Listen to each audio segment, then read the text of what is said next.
ऑफिसों को, उस पर आपकी क्या?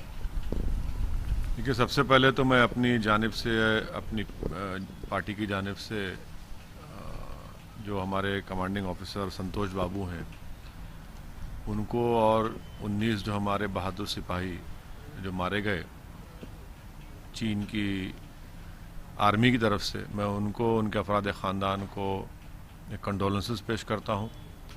और हमारे मुल्क भारत ने अपने बहादुर सिपाहियों को और एक कमांडिंग ऑफिसर को खोया है, तो मेरी तमाम उनसे हमदर्दी है। और हम दुआ करते हैं कि उनको ऐसे ऐसे मुश्किल वक्त में उनको परवरदिगार सब्र दे, क्योंकि उन्होंने किसी ने अपने बेटे को खोया, किसी ने अपने हस्बैंड को, किसी ने अपनी औलाद को खोया है। तो एक बहुत बड़ी क़ुरबानी इन तमाम बहादुर सिपाहियों ने मुल्क की सालमियत के लिए दी है।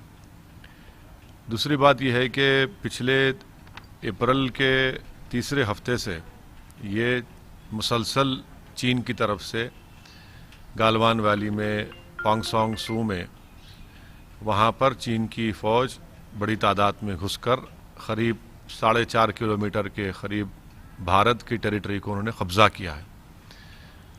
बार बार मोदी गवर्नमेंट तरफ से ही कहा जा रहा है कि नहीं नहीं, कुछ नहीं, सब ठीक ठाक है, सब गलत है, सब गलत है।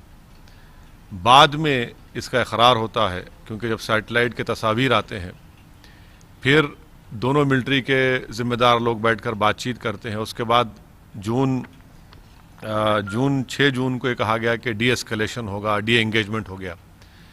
अब सवाल ये पैदा होता है कि जब आप डी एस्केलेशन, डी एंगेजमेंट की बात करते हैं, तो फिर हमारे ये 20 सिपाही कैसे मारे गए? हम सबसे पहली बात प्राइम मिनिस्टर से हम पूछना चाहते हैं कि इसकी अकाउंटेबिलिटी किस पर है, इसका जिम्मेदार कौन है?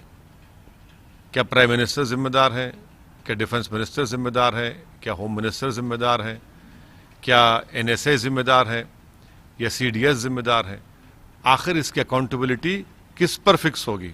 इन हमारे 20 जो सिपाही मारे गए, इसकी अकाउंटेबिलिटी किस पर फिक्स होगी? दूसरा ये कि इनकी जो जानें जा चुकी हैं, यकीनन इसका हुकूमत की तरफ से एक जवाब देना चाहिए, जिसको कहें कि एवेंज करना चाहिए। और उसका बेहतरीन तरीक़ा यह है कि चीन को हम हमारी टेरिटरी से उनको हटाएं। जो टेरिटरी उन्होंने भारत की टेरिटरी थी, उस पर कब्ज़ा करके बैठे हैं। वरना इन तमाम सिपाहियों की जान जो गई है, वो रायगा चले जाएगी। अगर इनकी जान को जो चली गई है, रायगा नहीं जाने देना चाहिए। इनकी जान की अगर अहमियत है, तो हम वज़ीर आज़म, प्राइम मिनिस्टर से, मोदी से इस बात का मुतालबा करते हैं कि आप चीन को हटाइए हमारी ज़मीन से, आप अकाउंटेबिलिटी फिक्स करिए। ये सबसे अहम बात है। तीसरी बात यह है कि प्राइम मिनिस्टर को बताना चाहिए, क्योंकि देश में आज हमारे इन 20 सिपाहियों की मौत के बाद बहुत गम और गुस्सा है। देश ये जानना चाह रहा है कि चीन ने आखिर कितनी हमारी ज़मीन पर कब्जा किया है। बताती क्यों नहीं सरकार ये? भाई, डी एस्केलेशन, डी एंगेजमेंट हो रहा है, तो फिर आप कितनी ज़मीन पर चीन ने कब्जा किया? चीन ने तो अपने इलाके में आर्टिलरी भी लगा दिए हैं। इसका क्या मतलब है? बंकर्स बना रहा है जहां पर कब्जा किया है उसने। तो प्राइम मिनिस्टर को यह बताना चाहिए कि चीन ने हमारी कितनी ज़मीन पर अंदर घुसकर कब्जा किया है। ये बहुत अहम है, इसलिए कि ये पहली मर्तबा चीन इतनी बड़ी तादाद में अपनी फ़ौज के साथ भारत के इलाक़ों में घुसा है। करीब 40 साल के बाद बग़ैर गोली चले हमारे सिपाहियों को मार मार कर इनकी जान ले ली गई है। तो प्रधानमंत्री को बताना पड़ेगा। कैजुअलिटी उधर भी हुई है सर। अब भाई, अगर उधर हुई है तो फिर आप बता दीजिए ना। अगर कैजुअलिटी हुई, कैजुअलिटी का होने का मतलब ये तो नहीं है कि हमारी ज़मीन से छोड़ कर चले गए। हमारी ज़मीन पर आज भी वो लोग कब्जा करके बैठे हैं। 4.5 किलोमीटर अंदर भारत की टेरिटरी में चीन की फ़ौज बैठी हुई है।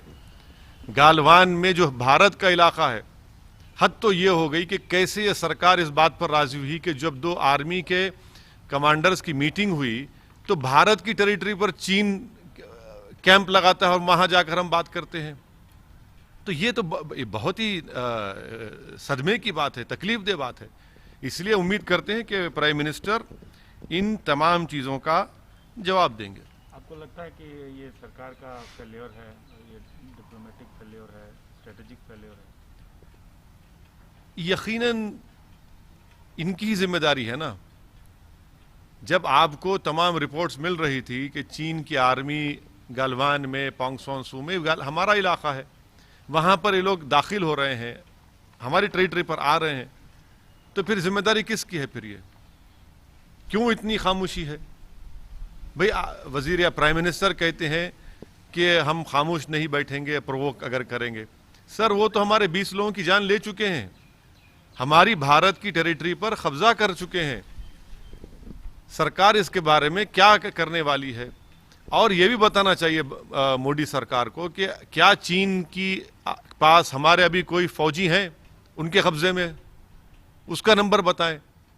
भाई बताते क्यों नहीं देश को? आप कब तक छुपाएंगे? आप लोग छुपा छुपा के तो आज ये नौबत आ गई कि आज हमारे 20 सिपाहियों की मौत हो गई। सर ये भी कहा जा रहा है कि ऐसे समय पे सरकार के साथ खड़े होने की ज़रूरत है, और आप जैसे सियासतदान नींद में एक निकाल रहे हैं। बिल्कुल नहीं, मैं तो आज भी सरकार के साथ खड़ा हूं। मैं तो सरकार से ये पूछ रहा हूं कि हमारी कितनी जमीन पर चीन ने कब्जा किया। पहले तो सरकार ने कहा कि कुछ नहीं हो रहा है, सब ठीक ठाक है, चंगासी कहा। बाद में मालूम हुआ कि भाई इन्होंने कब्जा कर लिया। तो भाई कितना जमीन पर कब्जा किया बताएं ना देश को। देश को बताने में आखिर इतनी तकलीफ क्या हो रही है? आप बताइए देश को कि चीन ने, यकीनन चीन ने हमारी टेरिटरी पर कब्जा किया है। गलवान जो हमारा इलाका है, पोंगसोन सू लेक हमारा इलाका है, जहां पर चीन कभी नहीं आया वहां पर चीन पहुंच चुका है। तो हम सरकार के साथ खड़े हैं, मगर इसका यह मतलब नहीं है कि कोई चीन की फौज पीएलए हमारी जमीन पर कब्जा कर ले और हम खामोश बैठे रहे, आंख बंद कर ले। भाई जितना मुल्क बीजेपी का है उतना मुल्क मेरा भी तो है, मुझे भी तो पूरे देश को जानना चाहिए। पूरे मुल्क में गम और गुस्सा है। इन मरने वालों का भारत सरकार इसका कोई रद्दोबदल या कुछ रिएक्शन करेगी या नहीं करेगी? और इनकी मौत को अगर रायगा नहीं जाने देना है तो हमको चीन को हमारी टेरिटरी से हटाना पड़ेगा। आपके हिसाब से क्या स्टेप लिए जाने चाहिए? भाई ये तो सरकार को बताना चाहिए अब तक क्या स्टेप लिए। ये स्टेप जरूर लेना चाहिए कि चीन जिस जमीन पर कब्जा कर चुका है उनको वहां से हटना चाहिए। चीन को 4.5 किलोमीटर हमारे टेरिटरी के अंदर चीन आकर कब्जा करा है। सरकार को ये काम करना चाहिए, चीन को वहां से हटना चाहिए। और इसकी अकाउंटेबिलिटी किस पर आयद होगी? कौन जिम्मेदार है इसका? ये जो 20 हमारे सिपाही मर गए हैं, इसका अकाउंटेबिलिटी किस पर आएगी? किस पर जाकर रुकेगी? या वो भी अपोजिशन पे डाल देंगे आप?